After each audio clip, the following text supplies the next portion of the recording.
రాములోని కథ మనకి ఏం చెప్తుందంటే కష్టాలు రాకూడదు, అన్ని సుఖాలే ఉండాలి అని కాదు. ఎన్ని కష్టాలు వచ్చినా మనకు ఒక తోడు ఉండాలి. రాముడికి సీత, సీతకి రాముడు. ఆ కష్టాలను ఆనందంగా ఎదుర్కొని ఆదర్శవంతమైన జీవితం గడపాలి.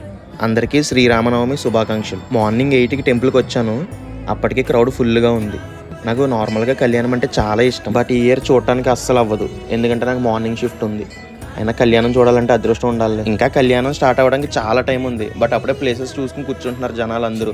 అసలు ఈ టెంపుల్లో కళ్యాణం జరుగుతున్నప్పుడు అసలు ఇక్కడ నుంచోడానికి కూడా స్పేస్ ఉండదు. నేను బయటకు వచ్చేటప్పటికి దర్శనం లైన్ ఇంకా పెద్దగా అయిపోయి రోడ్డు మీద కూడా వచ్చేసింది. నడుచుకుంటూ పీజీకి వచ్చేసాను. ఈరోజు మా పీజీలో స్పెషల్గా గారెలు వేశారు. తింటే గారెలు తినాలి, వింటే భారత వినాలని ఊరికే అన్నారా మన పెద్దోళ్ళు. అలా ఉన్నాయి గారెలు, సూపర్గా ఉన్నాయి. అసలు ఇంతకీ అడగడం మర్చిపోయాను, మా పీజీలో కట్టెలపై వాడుతున్నారు. మీ పీజీలో ఏం వాడుతున్నారు కామెంట్స్లో చెప్పండి. ఒకవేళ మీ పీజీలో గ్యాస్ వాడుతున్నారంటే మీది చాలా రిచ్ పీజీ అయి ఉండాలి. సరే మరి, బాయ్ బాయ్.